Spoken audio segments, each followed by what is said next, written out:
Hello, Sussex Squad. If you can hear me, can you please put a 1 in the chat?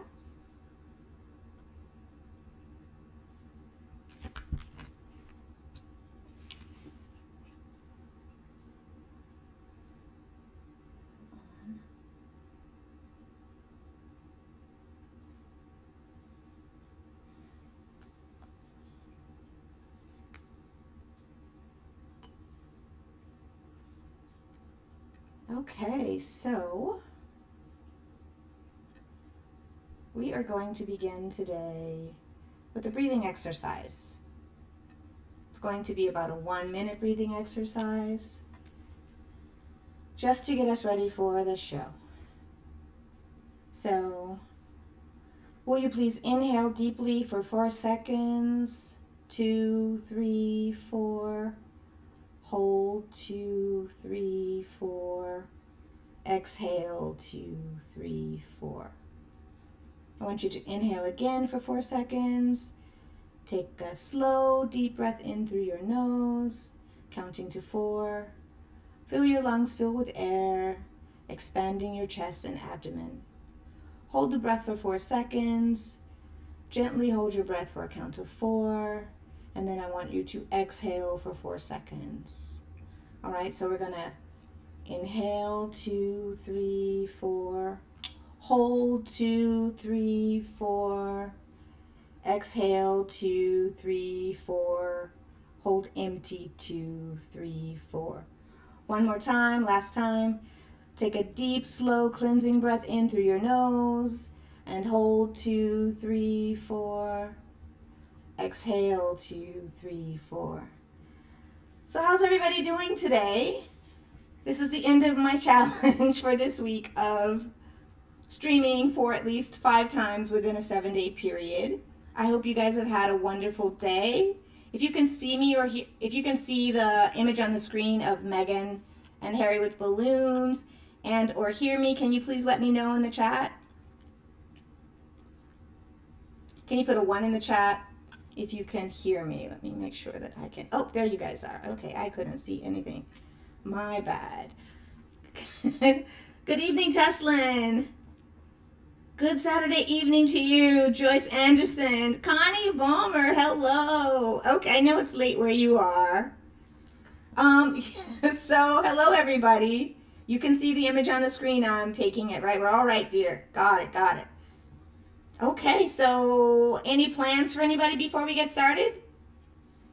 This is going to be an anniversary edition, and we're going to go through some history and talk maybe about some of the good times too. So you guys can see Meghan and Harry on the screen, right? If you can someone please just put a 1 in there so I know that my slides are okay? And we can get started with that.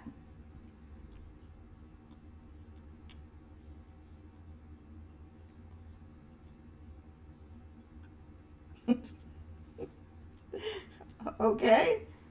So I'm assuming you guys can see the image on the screen? Yes, no, maybe?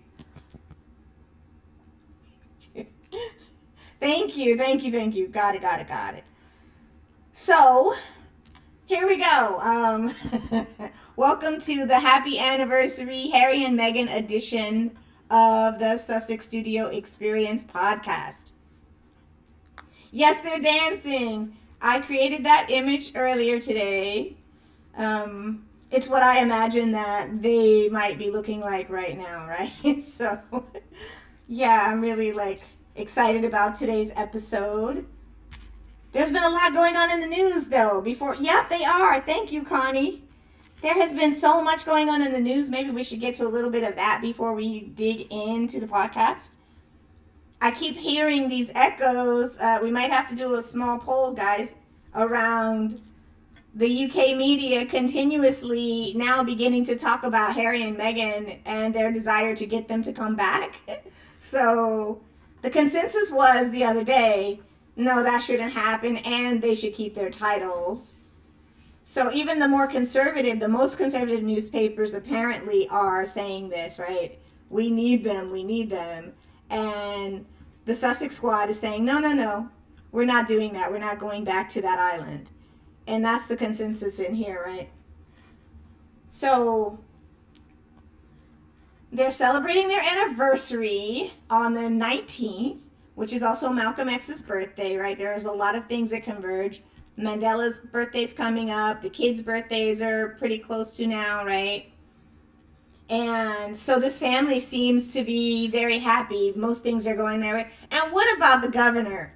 I know we talked a little bit about that, but the governor having to come out with everything that Gavin Newsom has to do and declare that this technical issue was not a thing. Like, it doesn't make sense for the governor of California to have to come out. But the vitriol was so fervent against the Duchess and Harry, especially Meghan though, right? That the governor felt like he needed to say something. And he, came out, and you guys I'm sure know that he said, yeah, it was just a technical clerical issue. They sent the payment in a long time ago, and it was just kind of wild. So that thing is kind of behind us. And with that thing happening, intentionally, I think, to step on the Nigerian tour, right? Can't have a wonderful tour without people coming out always and trying to step on whatever good things are happening for them. Guys, how must it be to be that person who has to always be the bearer of bad news, or who comes out and intentionally creates garbage, right? Joyce Anderson says, I suspect that all the wonderful things that Harry and Meghan did last week, they're continuing to celebrate their success and their anniversary. I concur. They are, absolutely. And the haters, they just needed to come in and hate. I don't have that gene like that. I need to come in and rain on someone's parade. And, I deal with clients sometimes who have, some of these challenges. And a lot of it, you grow up with parents who are toxic, and that becomes part of the way you live in the world. Joyce says, hello, Professor Zinzi Squaddies, everyone listening from work. 2 more hours to go. Okay, so hopefully we can help you have a wonderful ending to your workday. Is today your Friday? Do you have 2 days off in a row after this, or are you beginning your work week? So I was super excited about this. They are still together and they are still vibing, thriving. And question for you guys, where is Kate? Where do we know? Are we sure? I've seen some stuff in the media. One person who does kind of a tabloid sort of reporting, she's reporting some really heavy duty stuff around what's happening with Kate. I don't know if you guys have heard any of those narratives. And I'm really concerned. Because in what other place could you have someone be dealing with this, and we don't even know if there have been authorities called to at least do a wellness check to make sure that she's okay, right? So, I would like to know. I would like to be reassured that someone from social services has come in, because a long time ago when Michael Jackson's youngest child, nicknamed Blanket, he was holding him to show fans, had him in a blanket, and was holding him out of the window, and it seemed to people that the child wasn't safe. Social services got called in, right? And I know we have to make calls sometimes to do wellness checks on people, and it goes, to the proper channels. In California, a lot of times the police work directly with social services, so if the police show up to do a wellness check, they often can come with another team, a crisis team, which will include either a therapist or someone who has that role, so that things don't go awry and that the person is safe, right? So if anyone's in the UK, do you know if you have that same procedure? Has that process been done? Joy said she's gone. People are saying that Rose is out there, and that this is a thing that's gonna happen. When you say gone, Joyce, do you mean that she's living in a different estate far, far away? Because I understand that they're living separately also.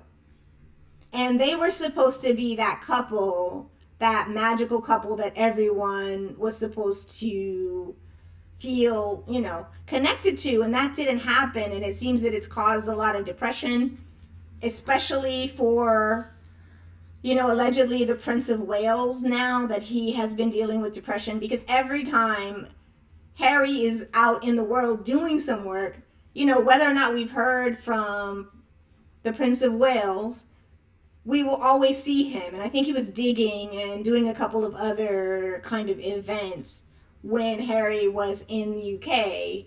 And then when he was in Nigeria, similar things. And then I heard too that, and let me know if you guys have heard this too, maybe somebody has more information about, like the tabloid starting to say to the Prince of Wales, allegedly, that you need to give us something, or we're going to start doing more positive press on Harry. And if we're doing more positive press on Harry, then that means we're going to not be doing so much positive press on you. Joy says, what is Rose going to do with her 64-year-old rich husband? Ooh, is he 64? I think that she's gone. Oh. And they never addressed that lady that was running through the market the day before, which was so strange. Like, do the people in UK have a Geron Coco's here? Okay, Geron.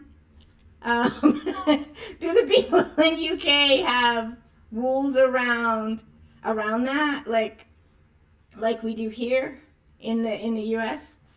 If Geron Coco is misbehaving, will you guys please let me know? And I will handle it. So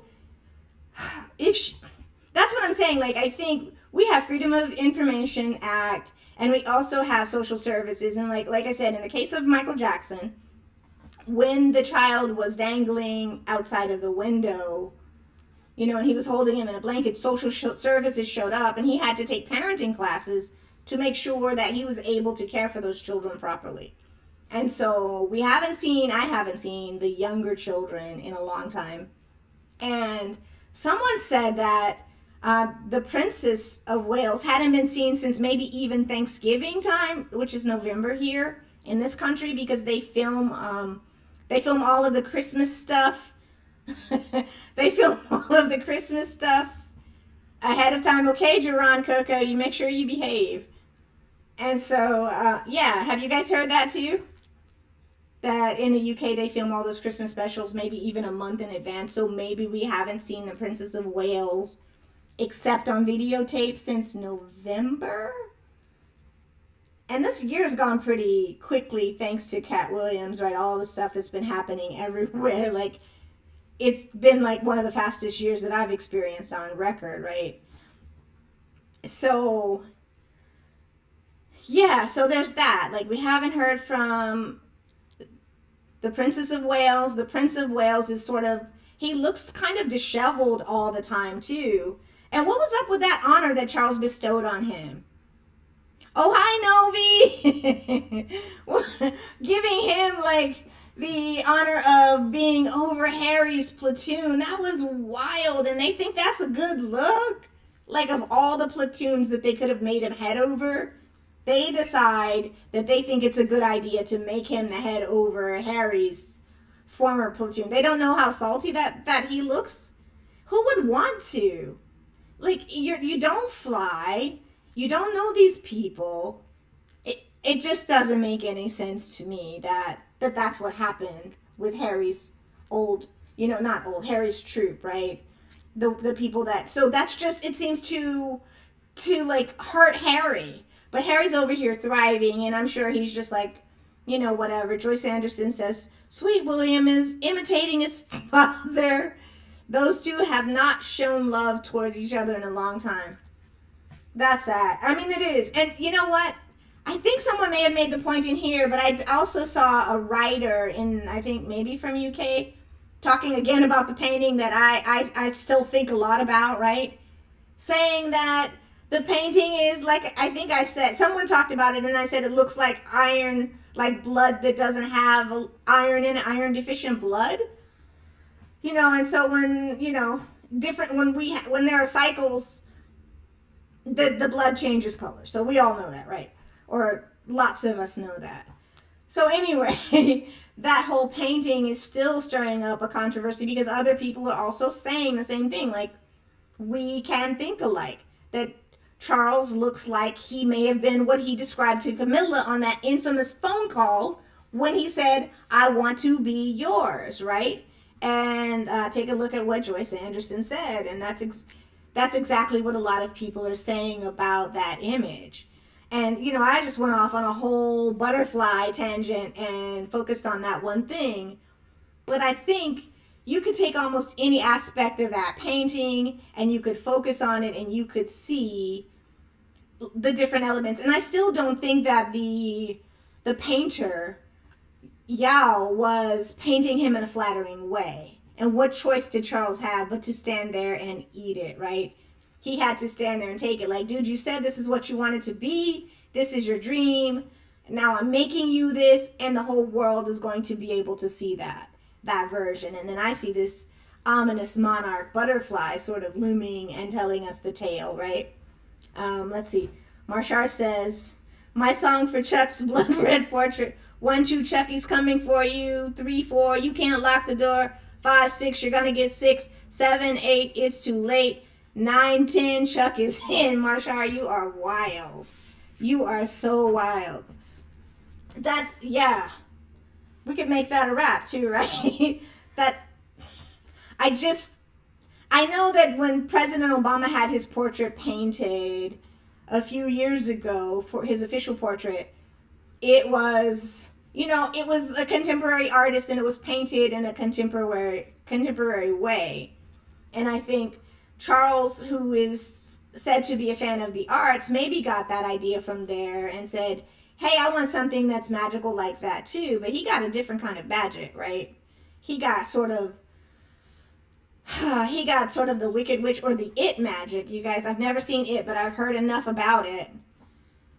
Jerron, little boy, please go away. Sorry. So, anyway, I'm not going to have a conversation with you on here. So, anyway, back to you guys. Yeah, so anyway, Obama had his painting painted in a contemporary kind of way. And maybe, Charles was like, oh, that was pretty cool. That was pretty interesting. I wonder how this artist is going to see me. And maybe, the artist who saw him literally, as some of you have also said, saw his soul. And his soul is, it wasn't a great image. Joy says, Rose hasn't done anything with her husband forever. She was always his cover. He has a younger, oh, okay. That's wild. And did you guys see the story about Rose's furniture? That the Chinese government asked for the furniture back. They recognized that it was from some dynasty. And when the, Hong Kong was under the control of the UK government, they took a lot of artifacts out. And some of the artifacts that they maybe took out of there had to do with that furniture that's Rose's, because it was on the cover of some magazine or inside of, I think it was a cover, either magazine or newspaper. I can't remember specifically where that came from. But they also asked her they want their furniture back. China called. And I'm like, okay, so what is the UK government going to do about China saying they want their furniture back? I don't know if there's been any further negotiation around that furniture or whatever. But that's another thing that's come up. And how are they going to explain this thing away if Kate is either in a hospital and not doing well because allegedly, some people are speculating that she had some kind of psychosis or some kind of psychotic break, or if Kate is, allegedly, literally no longer with us, then that's a whole different ballgame. What happens, and I won't say his name, but what happens if something in the case of a monarch, if something happens with a monarch, is it the same as over here where you have diplomatic immunity in the UK? Does anybody know that? Does the royal family, or the UK royal family, because we know there are lots of royal families, do they have a kind of diplomatic immunity that gives them blanket protection against, any kind of crimes? Because lots of people who come, not lots, but a number of people who come over here and who are diplomats, they'll park their car anywhere and it'll have diplomatic tags and, other kinds of things and can't be towed. And, crimes have been committed, and if you have diplomatic immunity, then you can't be, you can't be prosecuted by this government. So I'm imagining that they have some kind of immunity that would protect William against high crimes and misdemeanors. Do we know if that's the case? Let's see. Marshar says artist Jonathan Yeo is very controversial. The portrait he painted of George W. Bush was hilarious, dirty, LOL. It's political in his artwork. He painted of that's what I think. And then he tried to explain it away by talking about this really, really beautiful story. And who's buying it? Who's buying it? I have to go back and look at George Bush's official portrait again. The things I remember about his portraits had to do with him painting dogs in sort of like after retirement more than... Was that Dad or was that George W. Marshar?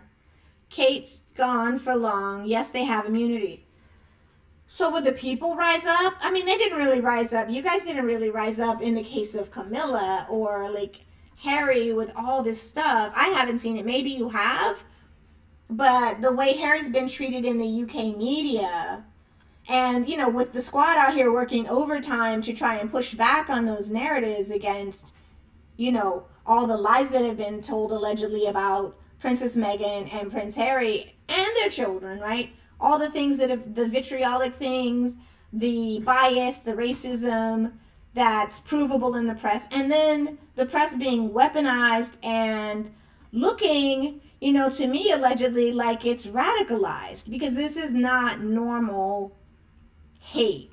This is political level. This is you're running for the presidency of the United States, and worse kind of hatred that, comparable to, as we talked about, when Barack Obama was president, comparable to, like the birtherism stuff with Meghan's birth certificate. And guys, I'm working on another episode for one of the podcasts that, like, the mini or the shorts, not a short, but a longer video around Meghan's family. And I've been looking up some things around her family tree, and the way the UK media, it's really easy to find anything by the Mail Online and those tabloid papers, and the way they frame her story is pretty despicable to me, right? They called, like she descends from certain people in this country, and we understand that most African Americans are descendants of enslaved people who were brought here by force. And then most of our people in this country were forced to work the land. That was the primary, like some people were loggers, some people were tobacco farmers, some people were cotton farmers, some people were rice farmers, some people engaged in a whole bunch. Well, the way they called her, the story they told about her family was pretty vile. And then she has a great aunt who left the family at home, which was wonderful, who worked for Betty Davis. So they start the article about the aunt with, was a housekeeper, not with the fact that she was the first managing black female, but black person in LA who had this extremely high title. They have to start by trying to degrade her first. And Meghan's great uncle, I didn't know this, maybe some of you knew this, was in the Negro Leagues, right? He was in the Negro Leagues. And I'm like, that's something huge. To have been in that, the Negro Leagues is such a big deal. And there's a kind of, not romanticizing, but a renaissance around the Negro Leagues in this country.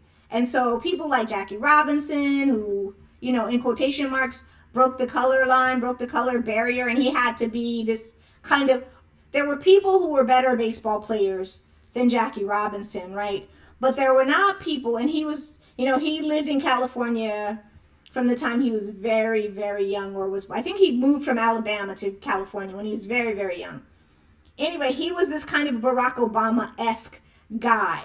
So even though he was a phenomenal baseball player, and there were baseball players who were better that were in the Negro Leagues, they didn't have the temperament that the, baseball league, the National League wanted. They wanted somebody who could withstand and who wouldn't fight back against all the racism. Let's see.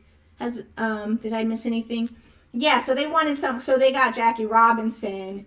He was brilliant, he was super talented, like the things he did in baseball like broke all those records, even not being the best, like Josh Gibson, and there are other people who were arguably far better. What's his name? Played until he was in his 60s, and he was pitching, and it'll come to me. But anyway, so there were better players, but you had to have the right temperament to be able to deal with the racism and not stand up and publicly fight back, right? So Meghan's uncle was in the Negro League, so I'm going to put out a video on that. Stay tuned on her family. That's one that I'm working on that, again, like just trying to find sourcing and original sourcing for these things. It's almost like you need to go to a primary source to get the right information, because it's all tinged with hate. Like, you guys are out here dusting everything to see what you can find. And then when you find this information, the way you frame it has to be in a way that's degrading, has to be in a way that's dehumanizing. We understand that we have climbed up out of a system that was meant to bury us, right? We understand that we were supposed to be, tied to the land, and many of us were for hundreds and hundreds of years in this country, tied to the land and had to work from dark to dark and had no time with our families. You could be sold off. Your children could be and were taken away. Your children and you had atrocities performed to you. It didn't matter what happened, where your husband was, and we created things, though. Still, we created a lot of beauty. And if you have ever seen, an African-American movie, a lot of times you see jumping the broom, which is this tradition that came out of enslavement, because even if we couldn't choose a whole lot of things and we didn't have a piece of paper, we could jump the broom and have a ceremony, and that was our way. And so to pay tribute to our ancestors, we jump the broom when we get married, often in this country, as a way to say, to still say their names, or to say we know, we remember, and we don't want that tradition to go away. So let's see what you guys are saying. Treat others the way you want to be treated. Kate's gone for long. Yes, they have immunity. I saw that. George W., if you zoom in on the portrait y'all did on him, you'll see what I'm talking about. Oh, it's like that. Okay. Oh, it's like Steve McQueen. You guys know Steve McQueen, right? The famous designer. Check out what he used to do to Prince Charles's suits. You guys can do a quick Google on what is Steve McQueen when he would make the suits. He would have something inscribed on the inside of the UK royal family's clothing. So that's another thing. Take a look at that and see what you guys find out in that rabbit hole. Because a lot of times, Steve McQueen was a great artist. And Yale is a great artist. Now you got me curious. You guys have me curious, Novia and Marsha. I really want to. Fatima, hello. Fatima, did you ever look up that Kanan song called Fatima? If you haven't, look it up. I don't know, maybe you know it anyway, but it's a beautiful song about a girl named Fatima from Somalia. So if you can, take a minute and check that out. Yeah, so so that's a thing. And so again, in enslavement we did this thing. And so when I'm looking for trying to create a beautiful episode around Meghan's family, because I think her family is wonderful and we don't hear enough about them in my mind. And so imagine trying to find something wonderful and all you can see is hate. And it's I've got to go through this, and it's traumatizing, right? To have to look to do something that's beautiful and creative and that's going to be informative, and to again have my eyes attacked constantly by the UK media. I don't know what's up with that. I just, it's a lot to have to do. It's a lot of work. And yet we rise, we do it. And so I don't want to go to their sources to get this information. If any of you guys know of any other sources that I can go to, you know, feel free to let me know. But like maybe when I go back to Ohio, I might take a trip up to Cleveland to see if I can find anything in the archives around, you know, Meghan's Ohio family, because she's got Ohio roots. And you know, you can find primary sources of things like marriage certificates and, you know, all kinds of things like that. And again, like going to the Mormon church, they will assist you in finding, you know, documentary evidence around these things. You can find properties that were owned. You can find, you know, like I said, marriage certificates. I've done mine back to around 1830. And there's been, you know, not a lot of information, but you can find out about, like, if your family were landowners, and the documents, like the census documents, having that primary source to be able to see. And some people, they actually have, this person was a Buffalo soldier, they fought in this war, and you can find, like, with the Freedmen's Bureau, you can find the actual paperwork. Sometimes you find people's pictures. And yeah, so I wonder why she hasn't been on Henry Louis Gates's show around ancestry to find out anything about her people. Maybe, I know she said she's had some genealogy done and found out she's from Nigeria.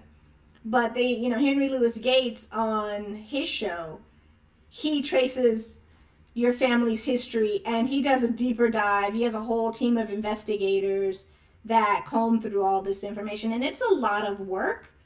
And, you know, like the archives have burned down and these things. So I would really like to just, again, do a deeper dive on those things and see what are some of the happy things. I was like, wow, Negro Leaks, that's phenomenal.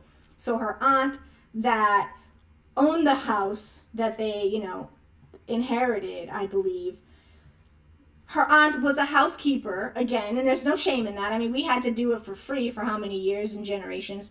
But her aunt actually, and here's another connection that might be significant, worked for Betty Davis. How many of you guys know who Betty Davis is? I'm sure you've heard the song She's Got Betty Davis Eyes, right? Which is a sort of, I think it's an 80s or 90s rock song. But famous actress. So there's this, again, this intersection. What is that story? Is that a story that Meghan's great aunt, you know, did? I don't know what year Betty Davis passed away. Would Meghan have ever met Betty Davis is another question that we can ask when we start to dig into some of these stories. Research can be, you know, for me, it can be a lot of fun. Let's see what we have. You can go into her father's ancestors. You'd be surprised that King Edward III is one of her ancestors. Okay. I've heard that she also has Portuguese ancestry. That was something else I found. And so then I had this question, you know, I'm going to be a little, and they would call it shady here for a second. So if she has Portuguese ancestry, right? We know the Portuguese were the main ones with these slave ships.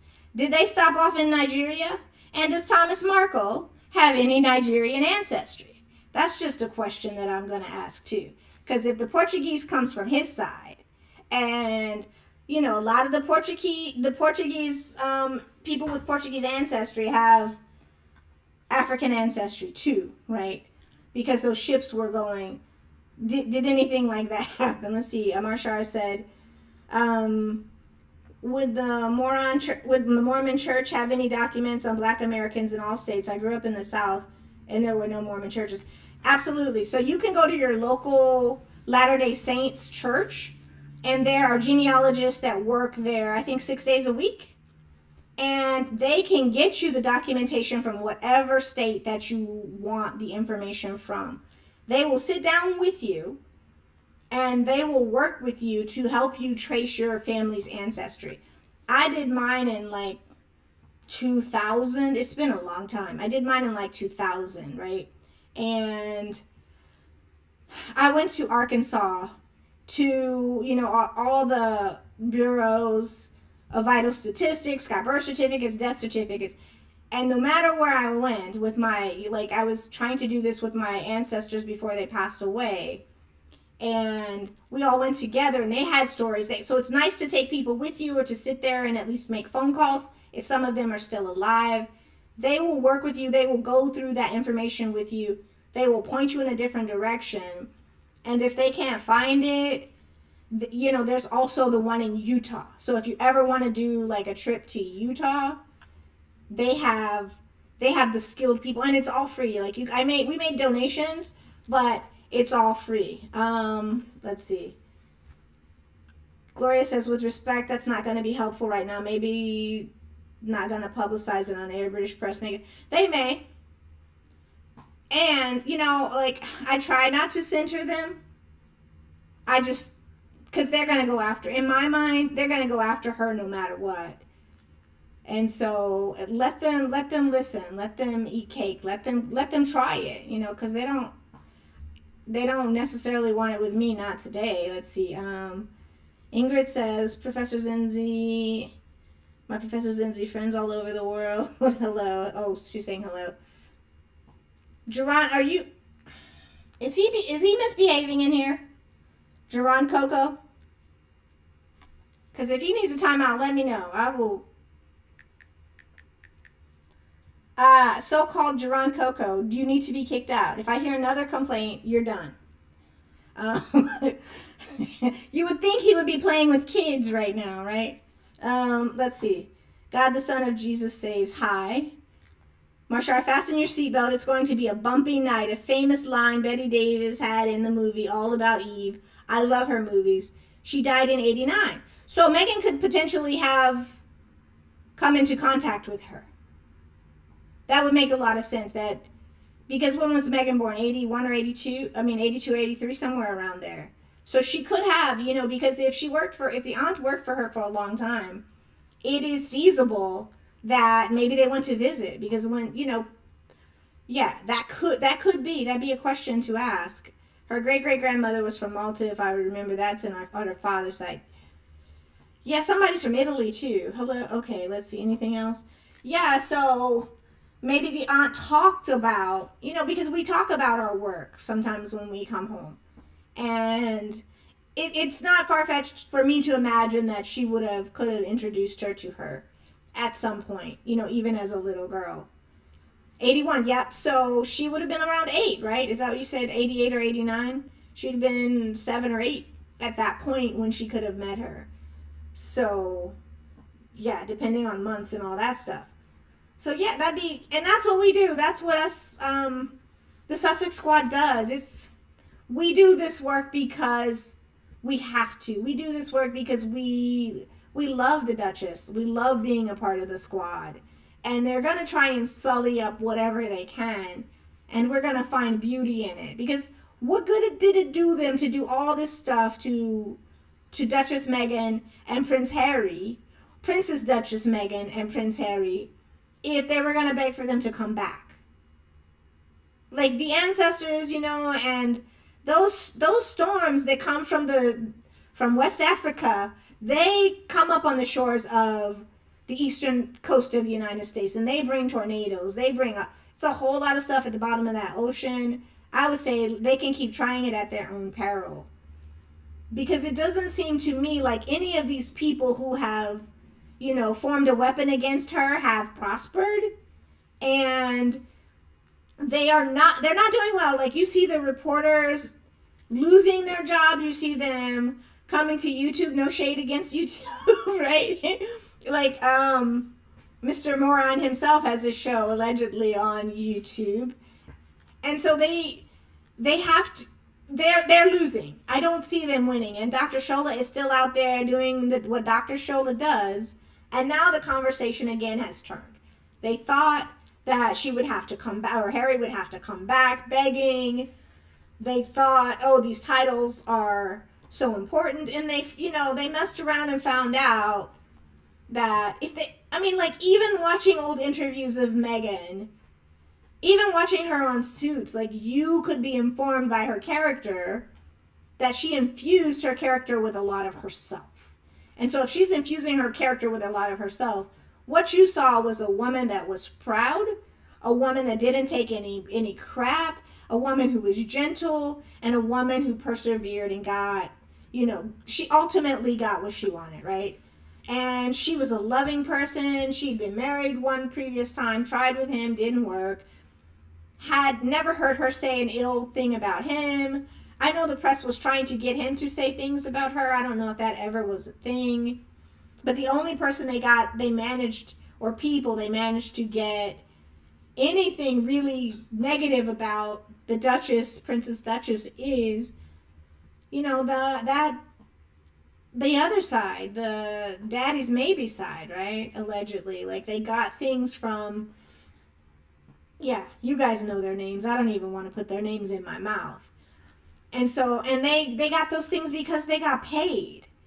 And one thing I know about people who are getting paid for information, a lot of times you'll get stuff that's not true. Because what's the incentive? The incentive is to get more money. If the incentive of this newspaper is to hear the worst possible stories, you're incentivizing them to not tell the truth.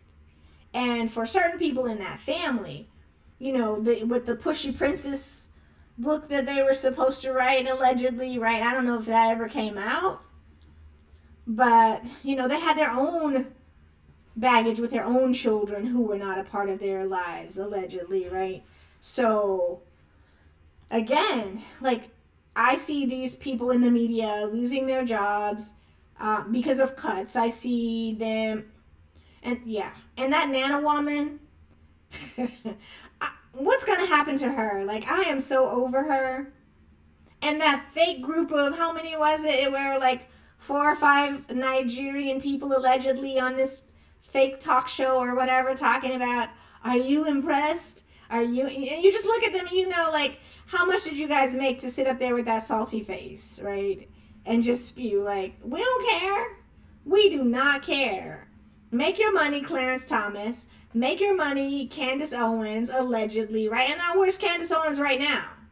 She is right back trying to come to the cookout. And people are like, nah, Candace, because remember what you did. Remember what you said. Remember you said Juneteenth was ghetto. Remember you like she called us everything but a child of God, and now she's like, oh, I got fired. Please help. And we're like, nah, dog, not today. Like, no, let's see.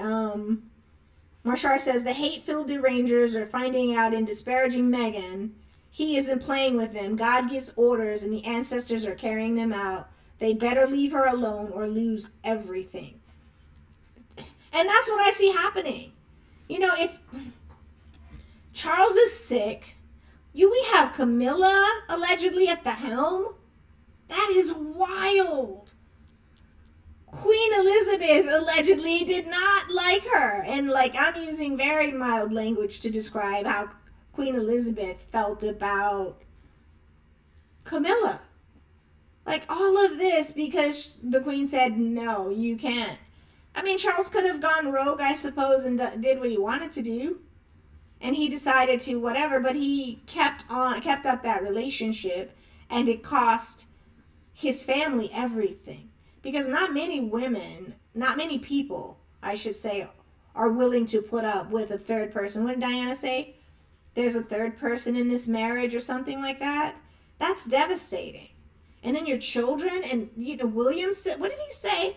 Allegedly, and I don't, it's not about Diana. He said something like his mom was, I'm not going to get the quote right, but he said something about his mom not being well. And I'm like, oh, are we serious right now? You're saying that, and then and we're going to get to the story, guys, with the slides about Meghan. And then that whole thing about when he says to them, oh, and it's this person from this show, William flips out like, no, like, can't be like he's so smitten by her on the show because they watch every week, apparently, right? And so how does Harry get that girl that I watch every week and I'm infatuated with? How can I treat her then when she shows up? How am I supposed to treat her when I want that and I don't get to have that? I want that Hollywood lifestyle. I want the cameras. I want the glory, if you will. And so I'll get it in the tabloids. And it doesn't matter who I'll crucify or, allegedly how my brother, I'll make a deal with these people. And we know that it was the paparazzi chasing, which is literally being paid by the media. So they are the media to get photographs of her chasing her into a tunnel. And then she, suffered her ultimate demise. And, Prince Harry could have suffered the same demise because in his book, he talked about going through that tunnel and at the same speed. And I'm just like floored. That child, and he was suffering. He was really suffering and nothing was done. And so the question becomes, yes, he suffered. And as a result, he came out on the other side. Did they win? Does love win? Did they do the right thing? Clear, in my mind, do you guys think that, here's a question that I think I know the answer to. Do you think they did the right thing by leaving the UK? Do you guys think, I know you guys are super chatty right now. Do you guys think that they, I love that you guys are a family in here. Do you guys think that they did the right thing by leaving the UK? I love your flowers. Those flowers and your emojis are so cute, guys. Did they do the right thing by leaving the UK? And my answer clearly is yes. Because after Meghan was experiencing SI, after Meghan was experiencing, she hadn't lost Jack yet, but that was to come because they followed and, went to Vancouver. Yes, they did. Okay, good. Thank you. They did, yeah. I think so too. I think that Harry was going to be willing to do absolutely 100. Thank you, Patricia. Harry was going to, you're from the Netherlands, okay. Kind regards. Yeah, Harry was, thanks for I love flowers, guys. I don't know if anybody's ever left a comment. It's not all I leave, but I love, I wish we had more flower choices because I think we should get flowers every day. And so, yeah, so Harry, he was like, nah. And then so Harry matured in a way that I don't think they expected him to. We talked about the glow up, but the way his mind has matured. When we hear Harry having a conversation now, when I do in any capacity, he is working, like Toni Morrison said. I say that to a little kid that's in here who's not so little every day. Work and think at the top of your form. That's all I expect. Work and think at the top of your form. And what's Harry doing? It's evident. He is working and thinking at the top of his form, and there's nothing else we can ask of a child, right? Leaving the UK was the only thing Harry and Meghan could have done. If they stayed, Meghan, Archie, Lilibet would not be here. And Harry would be gone too without his family. Oh, Marshar, dagger in my heart. Oh, imagining Harry without Meghan. Oh, we saw him behind that casket, and you guys call it coffins, I think. We saw him walking behind that coffin with the flowers that said mommy, and it just I never understood that, because it's going to look good to have the children visibly suffering, mourning in front. That was, they weren't working royals at that point. I will never understand why they had those kiddos walking behind that coffin, that casket. Because it's seared in my heart too when I think about it. And can you, we see Harry just that touch, that magnetic touch. And I know that they feel that magnetic energy because they keep touching and getting more and more energized, right, from that touch. And if something had happened to her, God help all of them. Let's see. He said his mom was paranoid. That's right. Yep. That guy called his mother mad because she was called Charles out with his affair, and the royal family role to encourage Charles' behavior. Yeah, Charles said something like, "I'm not going to be the only monarch in history not to have an affair," and I was like, "Say what? What did he say?" Like, I'm not going to be the only. Wow, that's a real reason to have an affair, isn't it? Because you want to be just like them. Because, Kendrick might say, he ain't like us, or they ain't like us, they ain't like us. That's a reason to cheat on your wife? Because you don't want to be the only. Really? Like, is that a reason to go to war? Is that a reason to do a lot of brutal things because you can't? And is that the reason, guys, that Yao painted what he painted? Did anybody take a look at what McQueen sewed into their clothing? Has anyone seen that?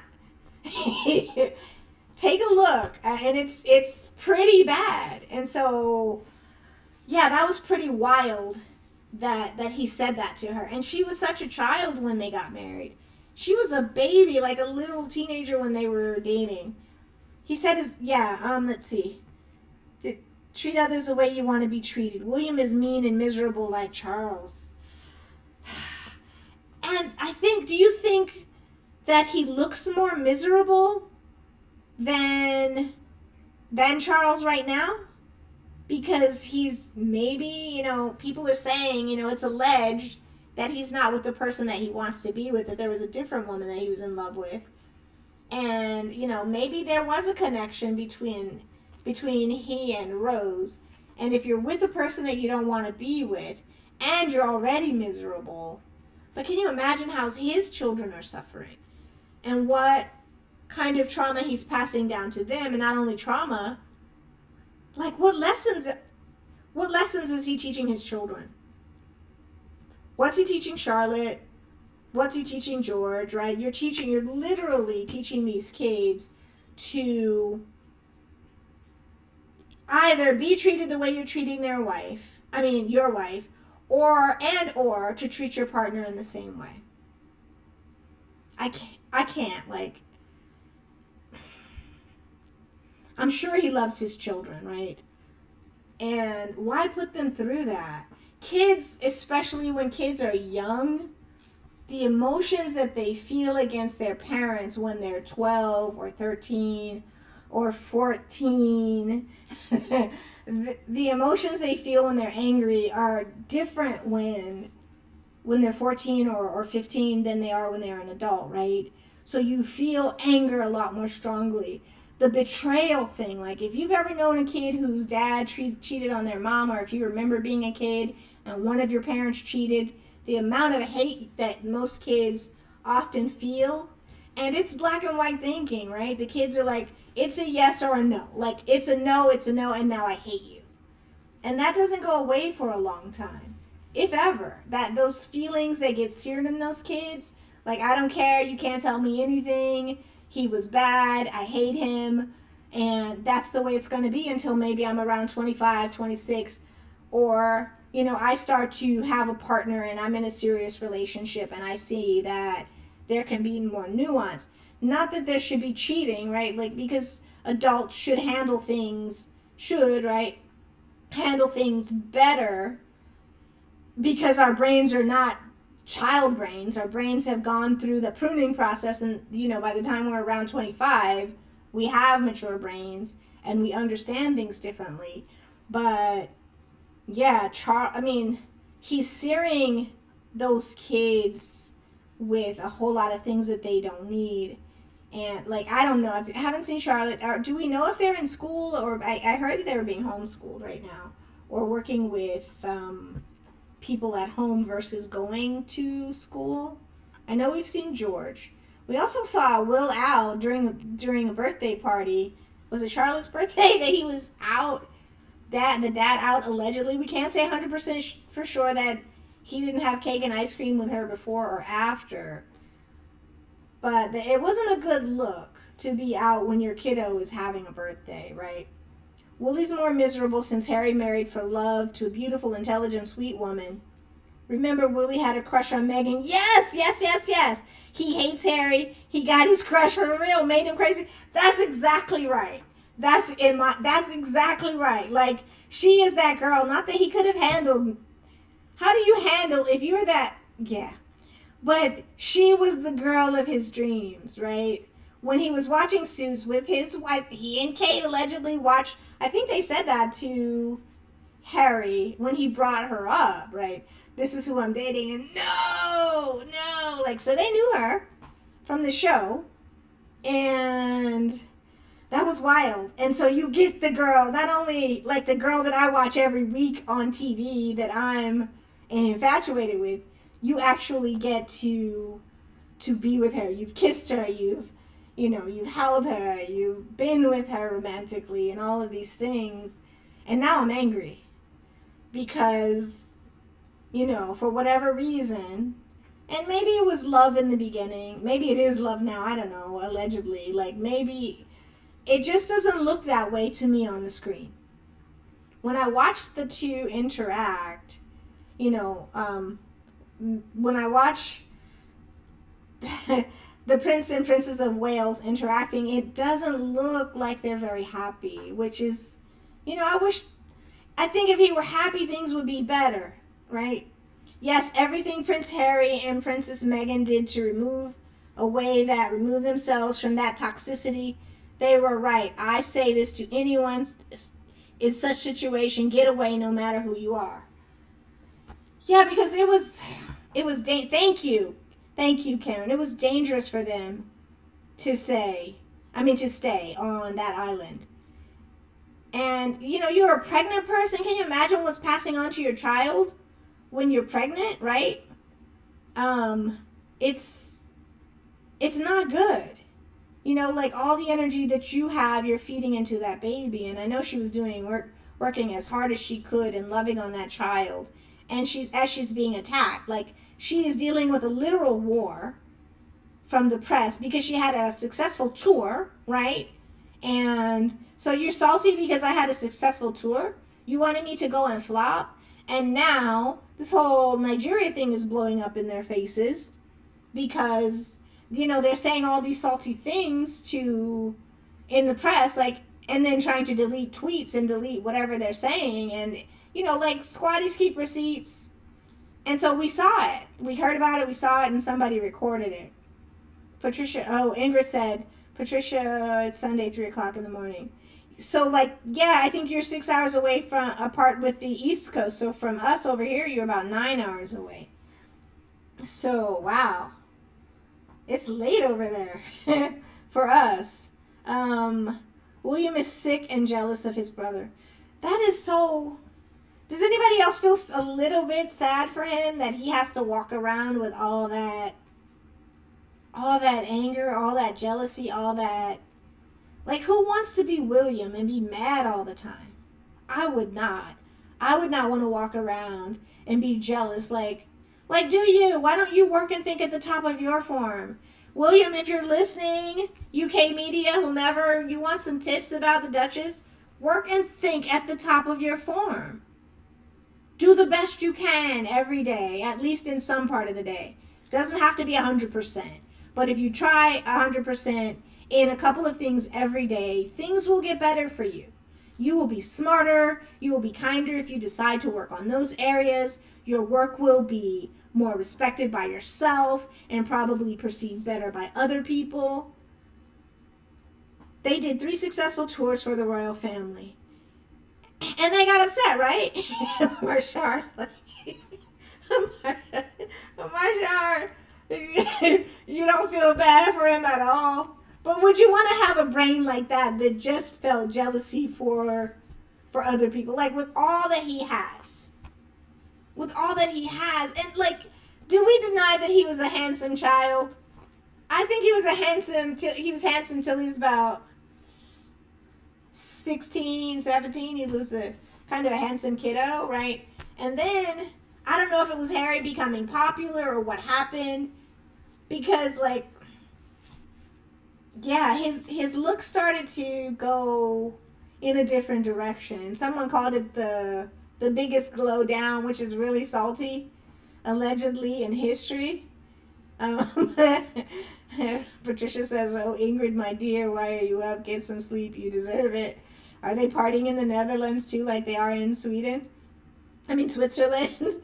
um, yeah, so poor William, like, and Harry was just this guy who, he's the charismatic one, right? Sometimes you have a beautiful one in the family. Sometimes you have a beautiful one and a smart one. Sometimes you have a beautiful one, a smart one, a charming one, all that. Harry seems to have grown up and gotten all of it. Later, after his teenage years, Harry seemed to grow into his maturity, his beauty, his command of, like, he said himself that he wasn't the best student. You wouldn't know that. Like, Meghan, that glow up that he got with Meghan also, included like a glow up of his mind. When Harry speaks these days, he speaks with authority, he speaks with compassion, he speaks with intelligence, right? So he is, because how many of us, when we're around, I love being around smart people because I feel like I'm getting lifted. I'm getting lifted, and it requires more of me when I'm around smart people. So then I'm like, okay, so I have to think. I have to work and think at the top of my form if I'm around these people. And I value it. Like, I value what, not only that I can get, but I also want to be a person who can contribute to the conversation, right? So, because it's like, there's a mutuality to a conversation. You say something, I say something, I believe this going in, you believe that coming in, and afterwards, after this exchange of information, we shift. We shift slightly, like, oh, I didn't realize that thing, right? And you guys say a lot of things that I didn't realize or that I had forgotten, like, and so there's a mutuality to this relationship, right? And hopefully I provide some things for you to think about in here too. Let's see. Willie has no compassion for anyone. His evil and arrogance snatched his good looks away. Now he looks like one goofy mofo. Does he smoke?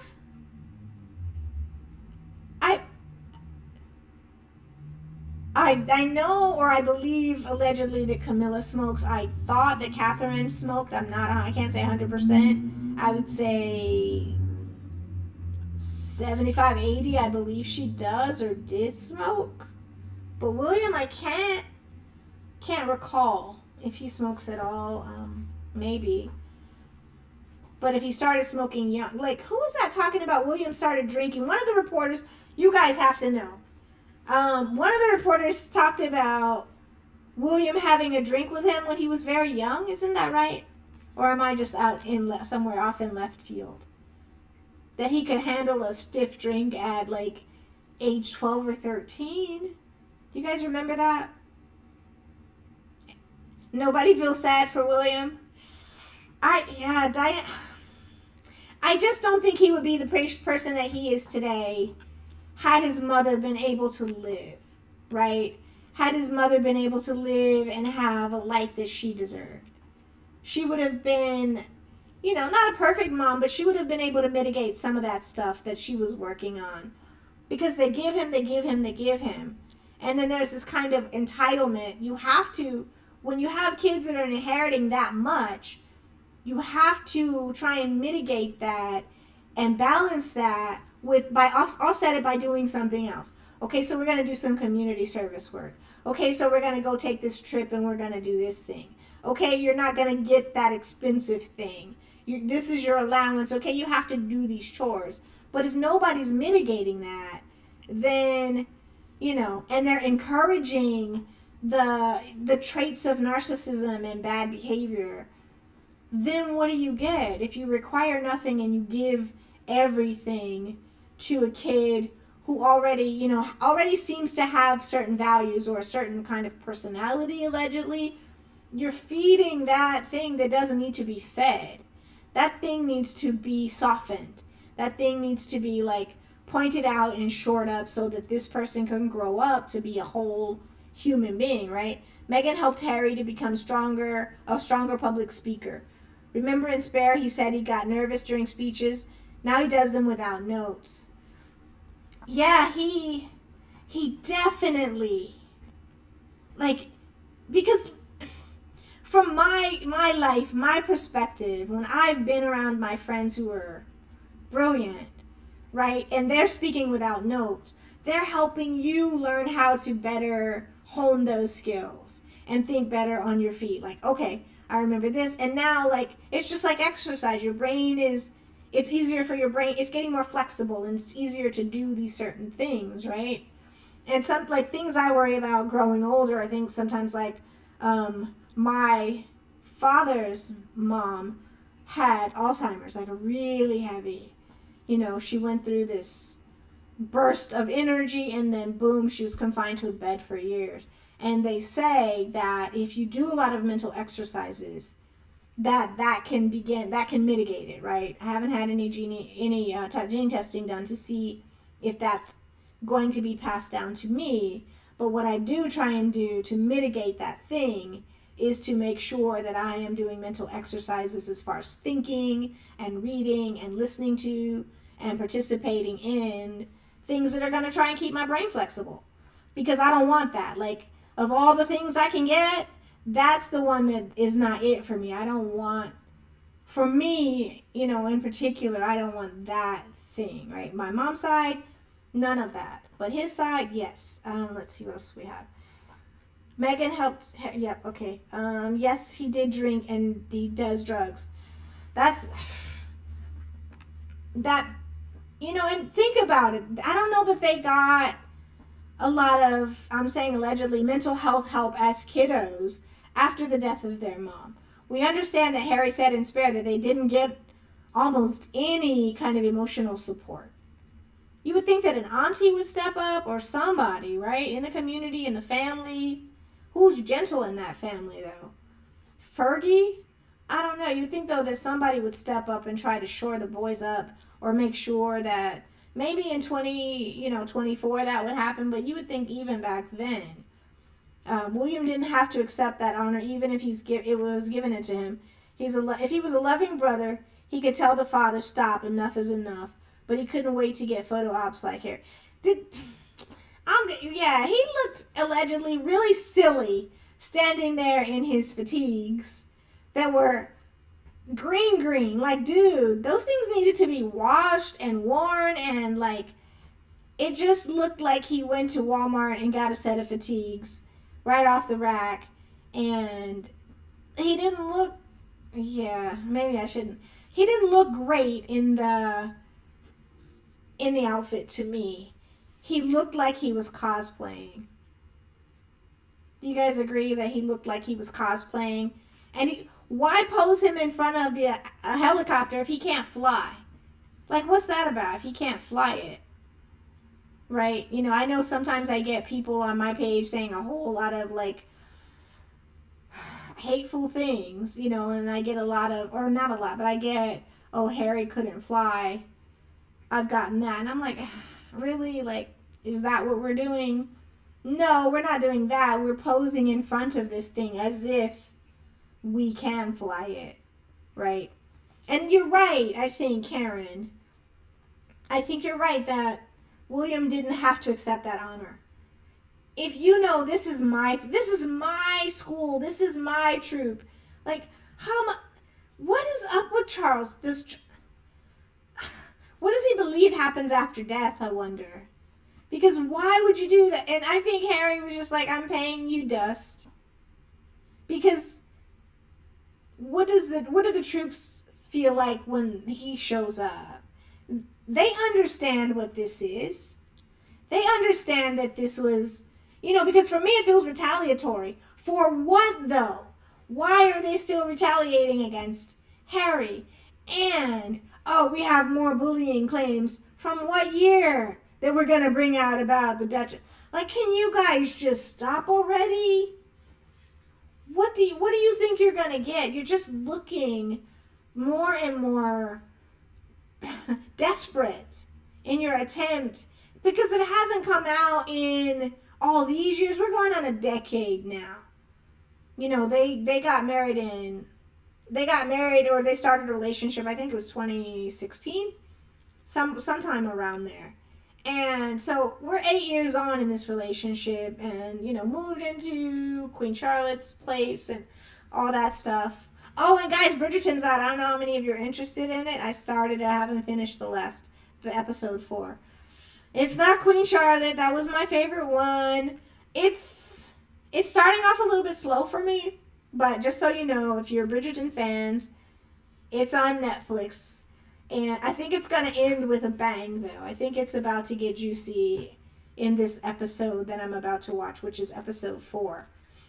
But yeah, like, I don't understand that impulse. It's like, I'm going to take your brother's bike, and I'm going to give it to you. Nanner, nanner. I'd be like, Mom, what's up? Like, chill. That's mean. Like, do they not understand that that's cruel? Or is the cruelty the point? Anybody have any thoughts? Is the cruelty, because that's what it's feeling like to me, like, right? That the cruelty is the point. We're going to do this thing and we're going to hurt you. For what? Like, like, how does that even get reported to Harry? Oh, they're at it again, Harry. Guess what? Dad and Will did. Like, and then the troops show up and they look at you like, this is so petty. It's just pure pettiness, and I don't get it. I guess I'm not that petty that I know I'm not that petty that I wouldn't want to be the head of somebody's troop that had nothing to do with me just to be petty or to be cruel. Let's see. Marshall says, I like to let the Bridgerton episodes build up. I'll marathon and watch them. Oh, you'll marathon them. Yeah. The first 4, it's like, well, Queen Charlotte had me from the beginning, if you haven't seen that one. The cruelty is the point, says Joyce Anderson. I agree. Like, the cruelty. And if you're encouraging cruelty in the world, who are you? And is that the point of the painting? I'm going to ask. If the cruelty is the point, we see you. And here's this painting, and you thought he was just going to call you an SB or an MF or one of those things in your painting, maybe. Perhaps like a Steve McQueen, right? But he, allegedly he bloodied you, all over the whole canvas. This huge canvas, you just got bloodied up. And you're looking like you could fit into a certain specific place. And like you're looking a lot like Puffy right now, allegedly, with his crimes and all the stuff that he's doing. You're looking a lot like that right now. Let's see, the father's trying. But what place is that, Margaret? Harry's supposed to be in what? I know. I hear you, and I know I believe that that's true. And at the same time, where does Harry belong if you're continuously trying to put him in his place? Where is that place ultimately that you want him to be? He's not there. He's not in control of the UK tabloids. He refused to sign a deal with him. He refused to do any deals with them. He left your newspapers, left your island for the California sun with the love of his life. He's in his place. Where do you want him to be if not there? He came to see you. He came again, and you didn't have time to meet with him. And you thought maybe, perhaps allegedly that the people were going to take your side. He let it be known, and you said no. That's on you, dude. Like, do you? Harry's not standing for it. Like, he's doing the best that he can in the situation. You say you want to see him, but then you show up for 45 minutes, and then you say, oh, I don't have time in my schedule to see you. Like, okay, cool. Like, deuces. I'm so mature that I can say, okay, that's fine. I'm not going to push you because it's not going to matter anyway, most likely. No one could have stepped up to help those boys after Princess Diana died. They were blocked by the Queen and Charles. Her brother Charles Spencer tried. Is he? Yeah.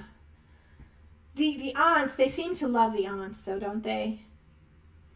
Harry especially, I shouldn't say they. I don't really hear William, so I will not speak for William.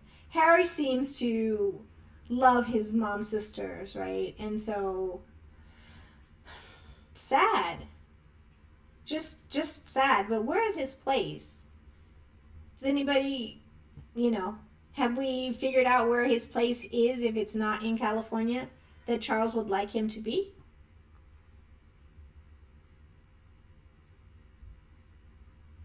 Because I don't know, right? I don't know where that place is. It can't be, I mean, would it be that sinister place? I hope not. I hope he's not that cruel that, I mean, I think, perhaps that Charles, when they went away, Charles hoped that the newspapers would stop reporting on them, or that the news, that all they would do is report hateful things, and that's what's been happening. And like, I think they're over that in part. Ingrid says, oh, she's talking to you guys. I wait every day on Royal Sussex, which starts even later, around 5, closer to 11 in America. Teslin says, yes, they did. Charles' time is growing near, Marshar says, sooner than later. Maybe that's why Crow is bringing up Rose. That is such a strange mentorship if that thing is happening. Why Crow is... it is and it isn't. And the nerve of them trying to call our Duchess Wallace. Like, for real, y'all? Oh, and the nerve of them comparing Nigeria to Germany during that terrible time. Like, come on. So Willie would give her favor if he becomes king. But if Harry becomes king, then watch out. Possible. You think so? I mean, the way... If something has happened, one of the people that reports on the stuff is always like, girl, come in and shut the door. Like, what? I don't know how many of you have seen her, but if what she's saying is true, this stuff is wild. And if he has immunity, it doesn't mean, with Charles sick, and if something has really happened and the person who would take his place,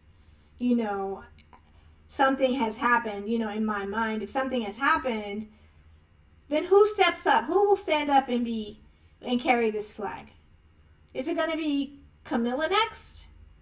If that person, because just because you have the power doesn't mean the people are going to accept you having the power. And the kids are too young to, they could appoint someone. But who would the country go along with? Charles's time is growing near sooner than later. Maybe that's why Crow's... Okay, you said that. Willie would bring her a favor if he becomes... Yeah, because Willie... Do you, though, Marshar, do you think that he's pretending for his father? That he would do that, and then ultimately he'd be like, nah, I know what you did to my mom. Kind of like... There's a parallel story in this country over in the U.S. brewing around... And it's not Kendrick, guys, today. It's Sean Puffy Combs. And it's a terrible thing that he did to her. I wouldn't even talk about it on this space. But a terrible thing, not even Cassie, his ex-wife, who sued him, but the thing that he made his other children's mother do. And if that was my mom, and if I had heard that you did that to my mom, I don't know. Like, do you think that William, after Charles has passed on, is going, if Camilla outlives, or Crow outlives him, do you think that William's going to be nice to her? Or do you think that this is all for show, for his father? I'm not sure. Like, tell me, you guys, what you think. Margaret says is being behind William and should do everything for William.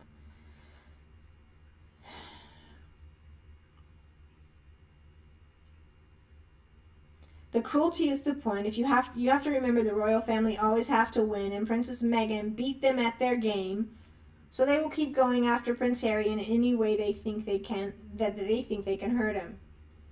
She is winning, right? She has won. They're trying, with stuff in the media over here, specifically with the more like conservative sites. You'll see Megyn Kelly. Ugh. That woman who loves blackface, or did allegedly, no, she's in her teens, like, thought it was okay and says, yeah, she got fired from NBC for some reason that was had to do with her values on race, if you will. I'd have to look up the stories. But people like of her ilk, of her belief, who believe in her, like the things she believes, you'll see some of that, but they ain't really got a whole lot of time for that. The stuff that happens in this media, I think, is mostly for the UK media. And, you guys can tell me if I'm wrong. Like, I'm wrong, at least 100 times a day, I'm sure. But, like, I think that it's the UK, they're not, when Meghan was, getting married, this country was excited. But for the most part, the people who are enamored with her are, and it's the conservative media in this country for the most part that says anything about her, especially any negative thing. But people don't really follow, like the general population doesn't follow as closely as we do, right? Marsha. Marsha, you got it. Okay. Love Tisa, but the Sussex squad, me. Oh, you go. Had to teach her not to disparage Harry. She learned. I bet she did. I have not heard her say, like, and maybe early on I have to, like, yeah, wow, good for you. So you did your part. Willie's actions are as we see. He's not that bright to match wits with Crow, but when Chuck is gone, he'll get rid of her. Remember, Harry said, and Willie don't want her father to marry her. Yeah. So he and Willie didn't want their father to marry her. Yeah, I think in my mind he's going along with Charles because he's trying to stay in his favor. And I think, Camilla's an intelligent woman, they say, and she likely knows this. What is she doing behind the scenes? Is she doing anything? And there is a child, and I know, it's been alleged that there's the child has some relation to the monarchy. Well, if that's the case, allegedly, right, it's been alleged, will that child try and take their royal place once this whole thing is done? That's a possibility, too. I don't think it would work. Let's see, what else do we have? William feels entitled. Marazi says, Marshar good. Let's see. Oh, from the clouds. Okay. They want to make Prince Harry suffer for leaving. I'm glad Princess Meghan and the kids are out of there because they would have hurt Princess Meghan and those kids. Yeah. I think at their own peril. Like if something like that were to happen, hell hath no fury. Like I would imagine Prince Harry. Like I wouldn't challenge him on almost in polo like that. He's fit and he's compassionate, but I think he would have like that Tupac line: "I ain't no killer, but don't tempt me." Right? Like it's not in my nature, but if you come for one of mine, like just do it at your own peril. If you come for one of my children, if you come for the love of my life, and if something, yeah, Harry is just not somebody you want to mess with. William, I think they would fight in different ways, but I would be on Harry's side, even if I didn't think Harry was phenomenal. I would not want to pick a fight and be on. Sorry, this is my. I don't know what's happening. I wouldn't want to pick a fight. I'm holding a tablet and was pushing a button. I wouldn't want to fight. Yeah, I wouldn't want to like cross him in a fight at all. So, what do you guys think? Like, Harry would be the guy whose side I would pick in volleyball, baseball, dodgeball, whatever, polo. I would always pick his team because he's that dude, right? And yeah, so I think when something happens to Charles, because he's saying, did he ever? We don't know what kind of cancer that he has. I don't think that they revealed what kind of cancer either of them have at this point, Charles or Camilla. Not Camilla. Oops, I'm so sorry. Not Camilla. Excuse me. Charles or Kate. No, Kate says she has stage 0 cancer. Is that right? So we're not sure. How about we look at these slides that I created before? Let me put this tablet down before I turn the music on again. So we'll go through this maybe. And the print is very small, so I thought that was, but you're wise. Oh, really? Zinzi is a Zulu name, and it means you did it. And I don't know any guys that are Zinzis, but there could be some out there. So thank you for saying that, Ingrid, that you think I'm wise. That's really kind of you to say. So let's look at these. So I created this, for their anniversary. It's their anniversary, right?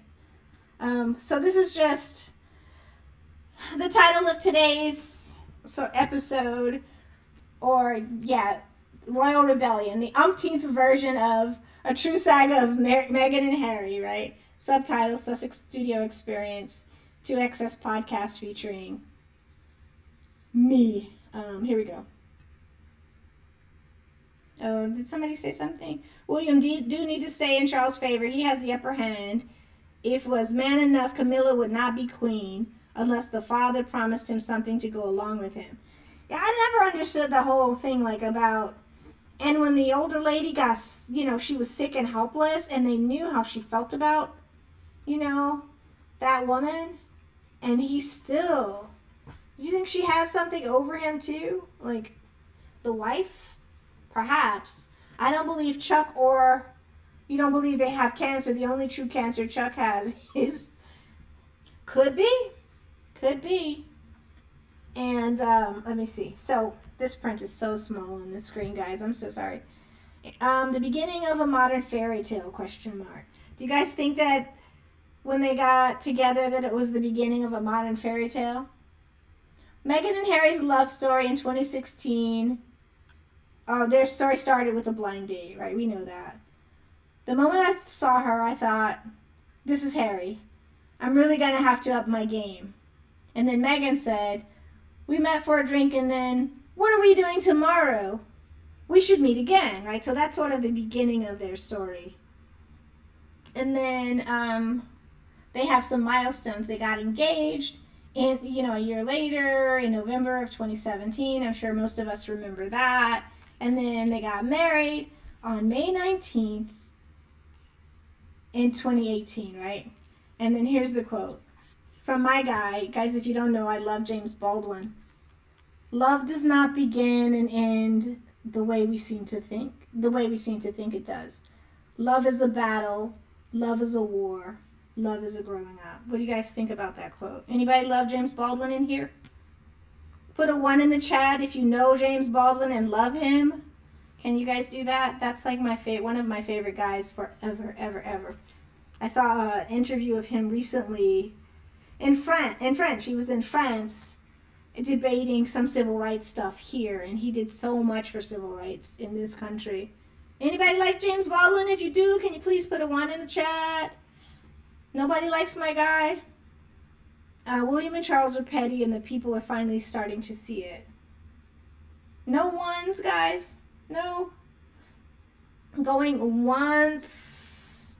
Nobody likes James Baldwin? Okay. Leading accomplishments. Highlighting key achievements.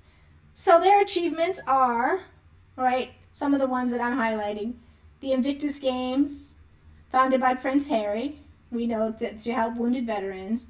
The Royal Foundation. We all know about Archwell and that petty thing that happened in the news, which is not what Archwell does. And the mental health advocacy, which is where I align with him very well. Here's another James Baldwin quote. Love him and let him love you. Do you think anything else under heaven really matters? James Baldwin. Thank you, guys. Thank you. Yeah, I love that quote. Love him and let him love you. That's what I see. Do you think anything else under heaven really matters? Karen says, sorry, I meant to say William don't need to stay in Charles's favor. You don't think so? He has the upper hand. He can walk away from that monarchy they want to keep going. Yeah, he can. Do you think he would? Do you think Harry might help him if he thought that he wanted to? Next slide. That's leading accomplishment. So we know the challenges: media scrutiny, intense, often racially and sexist motivated. It's motivated by racism and sexism often, right? Family strained, publicized tensions within the royal family, mental health struggles. We understand our Duchess had mental health struggles, and she said, I just didn't want to be alive anymore, which is heartbreaking for me, right? A miscarriage is another one of the challenges that they suffered. Jack, losing a child means carrying an almost unbearable grief. Yeah. Leaving the UK, the decision to step back from royal duties and relocate to California. Here's another quote by the great Jimmy Baldwin. I love this one. Love takes off masks that we fear we cannot live without and know we cannot live within. I'm going to read that one again. Love takes off masks that we fear we cannot live without and know we cannot live within. What do you guys think of that one? Any thoughts? I see April May. One, thank you. Novi says, and do what? Hello, April May. Okay, guarantee William will be inviting the Spencers to an event very soon. And Harry's the Spencer, right? Is it a fractured, is there love, is there story a fractured fairy tale? Did any of you guys read fractured fairy tales when you were in middle school? I'm going to read this fractured fairy tale. Despite hardships, Meghan and Harry's story is one of resilience and unity. Harry said, love always wins. And Meghan said, we have each other, and that to me is the biggest success. Their story is a relatable testament to their strength and commitment. James Baldwin again. I love you. I have to make you conscious of the things you don't see. Again, James Baldwin said, I love you. I have to make you conscious of the things you don't see. Wow, like that, I think that is an important thing to think about in any relationship, making people conscious. And if Harry's saying love always wins, and Meghan saying we have each other, that to me is the biggest success, that's the win, right? And James Baldwin is shoring that thing up because I'm making you conscious about these things, good and bad. We are, they talked early on in their relationship about making sure that they take care of that relationship first, being honest with each other and loving each other and doing all of those wonderful things and hard things in relationships. Like for me, relationships, especially romantic ones, haven't necessarily been the easiest thing, right? And I think that that's true for most people. And they made a dedication, right, Nipsey Hussle, to each other. Because from the moment they met and they decided, let's get our diaries out, when can we see each other again? And they decided to take the trip to Botswana for, a week and just hang under the stars and do that thing, and then decided they're going to do this thing for real. And it was pretty clear probably from day one, right, that they had never met their person, but they understood, I think, day one, at least in part, that this is my person. I'm gonna check. But this in the back of my mind, this in the front of my mind it feels different. And because it feels different, I'm gonna do everything I can to continue pursuing this relationship and see what fruit it bears. I think I love this person. I think that I could love this person forever. And so taking that whole trip to, Botswana and Africa, and then, continuing to make that commitment, keeping it a secret, flying and never going, I think, 2 weeks or something without seeing each other, and you live that far apart, like that's the commitment that we could all learn from. Like, what are you willing to do for this thing? Are you willing to not only match diaries, but to move things around and to transform your life in a way that you don't even know is possible, but that you know you have to? I don't know what's possible in this relationship, in this friendship, but I know that it's significant and I know what I want it to be. I know that this thing makes me feel in a way that I've never felt. And I've been vibing with you. I will not act anymore and that's how I've made my money. This was my major in college, one of them. And, along with, and so I'm going to do this thing. And it looked, international studies and all of those things looked like they were a match that was made to be. It was meant to be. She understood a lot about the world. She understood, how to have grace under pressure. And when they came to, she was brilliant to begin with, and beautiful to begin with, and poised, and all of those things, and loved on by her mother. Both of them were loved on by their mothers. They both had wonderful mothers. Meghan still, they both have a wonderful living mother in Doria. And I think when we love our children like that, we understand that love is the point, right? And so let's see, Marshall said, if Willie walked away from being king, Harry would be regent king until George is old enough. Remember, Diana said Willie didn't want it when he was little, but Harry said, I'll do it. A mother knows. I know. And how she called him Good King Harry. Good King Harry. And just, we know with children, like which one just would be the best at this or that. If we know, we know like, oh, you will thrive at this, you will thrive at that. And for the other one, and I think that if she had been able to live, I think she would have been able to help guide William in a way that he would have felt more self-assured, more calm, more gentle, more generous, more lots of those things. She would have been able to put that, to put her mark on her child. And unfortunately, she didn't get a chance to do that, right? Let's see.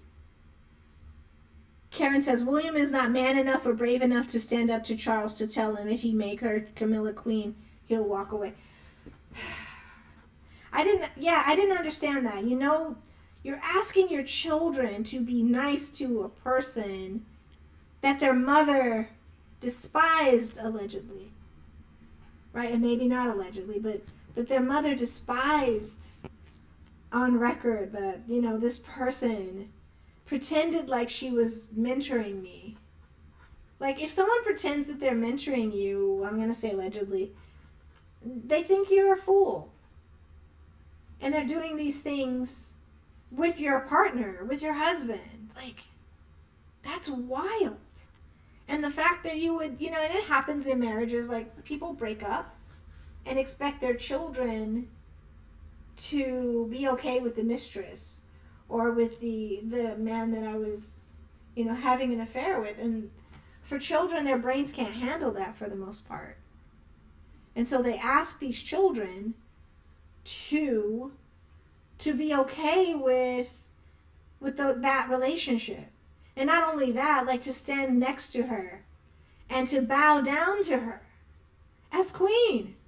Are you kidding me? Like, I don't know. Like, I don't know how they did it. But that's not in me to, maybe I don't love enough to do, because loyalty means something to me. And I would, especially if my mom was no longer with us and she didn't have a say, I don't think that I could have done that. So do they deserve kudos for, I don't know if Harry did what William, I don't think Harry did what William did. Let's see. If we understand true love, Cynthia says, if we understand true love, we will know that every rule or law or protocol that man makes, love will conquer and triumph over them. Love wins. That's what it's looking like, right? With those two and the power of that love to make us all feel shored up when they're next to each other. Even just watching. Like in the work I do, we get a lot of trauma by default when we talk to clients or we talk to people that we work with.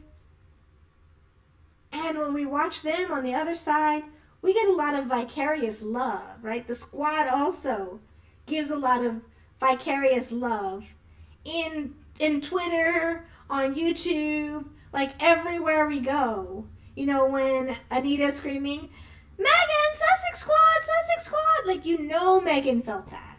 When Tina and Michelle are on there, you know, when they were out here in these YouTube streets, podcast streets, and they were talking and informing us, and when all the YouTubers out here who were out here like giving voice to this stuff, whether it's Petal or Baron or VS, we are all here listening, right? And I haven't been able to listen much at all lately. I've been doing a lot more research.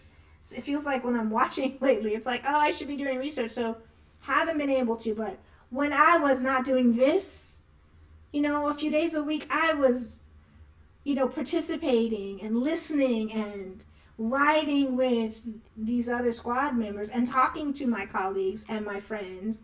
And, you know, I'm a member of the squad and, you know, Meghan this, Meghan that. And I'm sure they're like, okay, enough of that. Like, I don't care. You know, and I still do. Like, I show up and they're like, okay, here she comes. Yep. That's how I show up. And it feels so good. And when we get to see Harry and Meghan, like, it was a treat for me to watch them in Nigeria. It's a treat to watch them anywhere they go.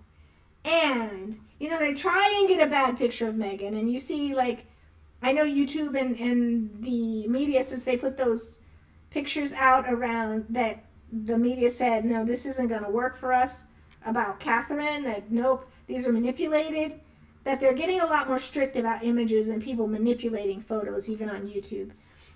And we're getting a lot of new rules about things that we put out. And so they try really hard to find a picture of our Duchess that's not flattering.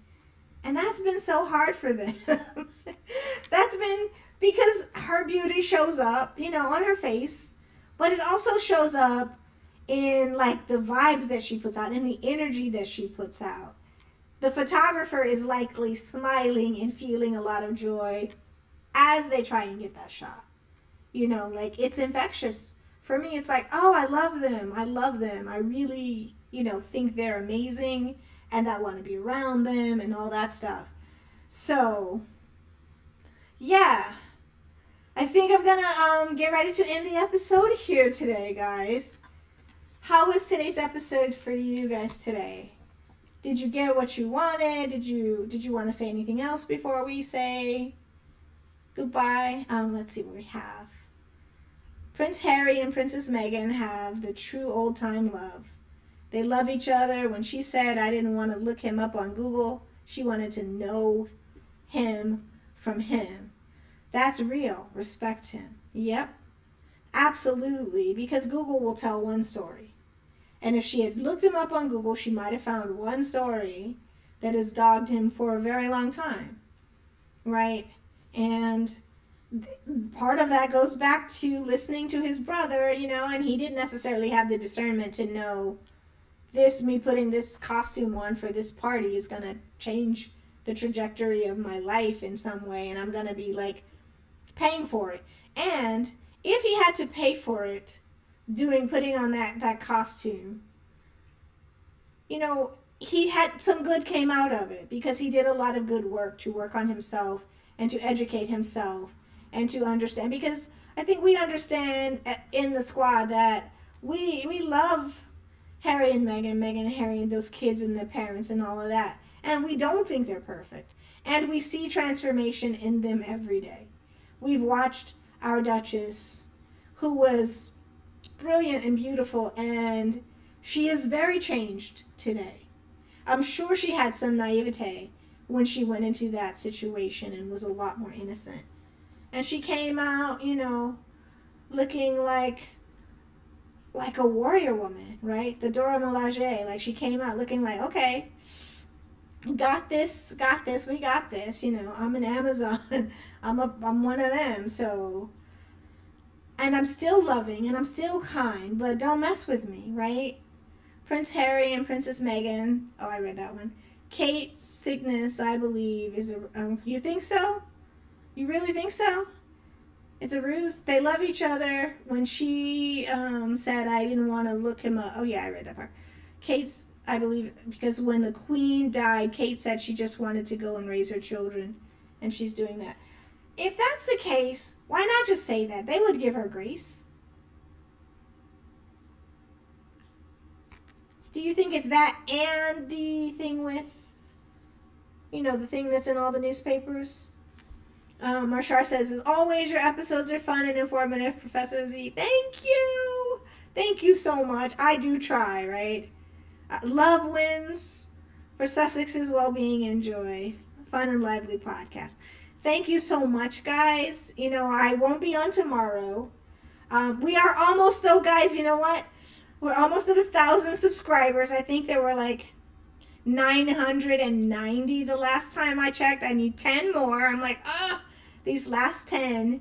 And we're almost, I think we did make it over the 3,000 mark for hours. Now we just got to get to the 4. But we are all doing great. You guys are showing up. You're listening. If you have a little time, listen to some of the episodes. And if you got 2 or 3 minutes longer, try and listen if you can for 2 or 3 or 4 or 5 extra minutes, right? Really like your conversations. Are really great. Thank you, Karen. Princess Adamazi Omu of Aura Chaku is Princess Meghan of Sussex, an American citizen. Now that is God. Say that, Marshar. Say that. So, the anniversary, what are you guys doing for the anniversary? Anything? Tomorrow? For Meghan's anniversary and Malcolm X's birthday and lots of other things that happen on the 19th of May, right? If you're not doing anything, I'm sure lots of podcasts will be talking about the anniversary and maybe playing some music and doing some fun things out there. I will be on a train that will have spotty internet service at best for a whole lot of time tomorrow. So wish me luck on that. I love trains. I just don't love long train rides. Ingrid says, hello, bye-bye, everyone. Hip, hip, hooray. It's May 19th. Oh, today over there with you guys. Good. The good Lord Harry and Meghan are happily married for 6 years. Yes, absolutely. So, as we get ready to leave, I want you, don't hang up, don't leave yet. I want you to make sure you take good care of yourselves. Please hear this part. When you start to feel anxious or you start to feel some depression or whatever creeping in, if this becomes too much, step away, take some deep breaths, do something good for yourself, find a show that you love, eat some good food or whatever. Like I do that on the weekends that I love. Talk to an old friend, do something to shore yourself up every single day, because we are warriors out here in these streets and we are well educated. We keep ourselves educated on all things Harry and Meghan, and we fight back, but that also takes a toll. All the stuff we do online can take a toll, right? So anyway, just make sure you do that for yourselves. And I am Meghan Markle. Can I get an I am Meghan Markle before we go, guys? And still I rise. I am Meghan Markle, please, in the chat. Because we're here for our princess, Adamazi, in the words of the kings, right? No, I am Meghan Markle's in the chat. I don't know if the chat's slow. Maybe it is. Hopefully I can get a couple before we head out. And yeah, I want you guys just make sure you take care of your mental health, take care of your physical health, hug or kiss someone that you love. No, I am Meghan Markle's today. Okay, I'll deal with that then if I have to. Thank you, Joyce Anderson. Yay! Yes, thank you. Treat others the way you want to be treated. I love Meghan and Harry. I am Meghan Markle. Yes, say that, because we want her to know when she's dealing with something, we are all dealing with that thing, and I think vice versa. Love you, and may the good Lord bless you. Treat others the way you want to be treated. I am Meghan Markle. Thank you. So look at good King Harry. Thank you, Marsha. Thank you. So I will probably see you guys Monday or Tuesday. And yeah, since I will be busy. But thank you guys for showing up. I really, really appreciate it. It's so hard to say goodbye. But I'm going to go ahead and head out. Thanks again for showing up. I really do appreciate it. Thank you for making this channel, it's becoming a kind of, it's a major success for me. YouTube, it's a minor success, but for me, it is like one of the things that it's been one of the greatest gifts of my life. And so, and still I rise. Yay. Thank you. All right, guys, I don't want to keep saying I'm going to go, so I'm just going to, I'm going to head out. And you guys have a wonderful, do those things that take care of your mental health. All right. Thank you, Novi.